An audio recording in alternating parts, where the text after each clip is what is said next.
This one's neat too. Looking at that one, I picked this one just because there are a couple of things I want to mention. I like the idea, and I like with this rig and the technical aspect of the gun and all the details that you can put in.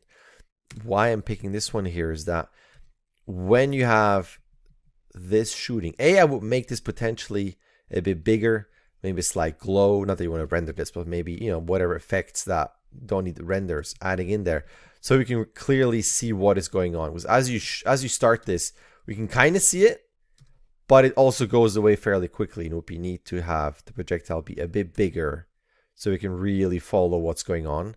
And then the reaction of this character just feels a bit non-existent. If you just look at the character and ignore all of this, it just feels like it's just the path. And it doesn't even feel like with that direction change that there's a slight change or a lean.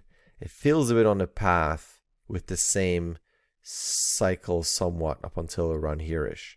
So to me, it feels like a bit of a clear view of what is, you know, shooting out there, then a bigger reaction to, hey, I'm actually being shot at. I should maybe change direction, maybe go lower, duck a little bit or something. That would be something. Then into this, so watch out. It feels a bit, it's tricky because we're overlapping this shooting with what's going on here, and also it feels like it's going to go out this way, but then it kind of goes then away from us. Watch out for the path of this here. But mainly is that we're almost missing the extension. Because on a jump, you always want a full extension of the leg for a couple of frames, 1 or 2 at least, right? But then we're straight back into a bend. So we're kind of missing the stretchy power. And we're kind of going quickly. I know there's a little bit of offset, but it has a slight twin feel. And I know there's, you know, there are visual offsets there, but just as a whole, I feel like there's a little bit too much mirroring there.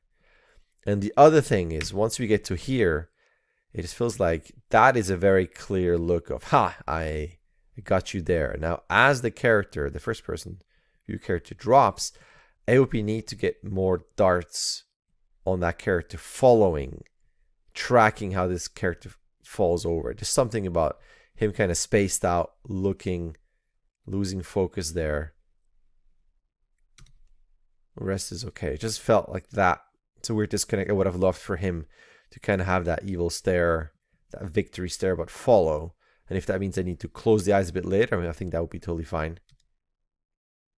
And that is that.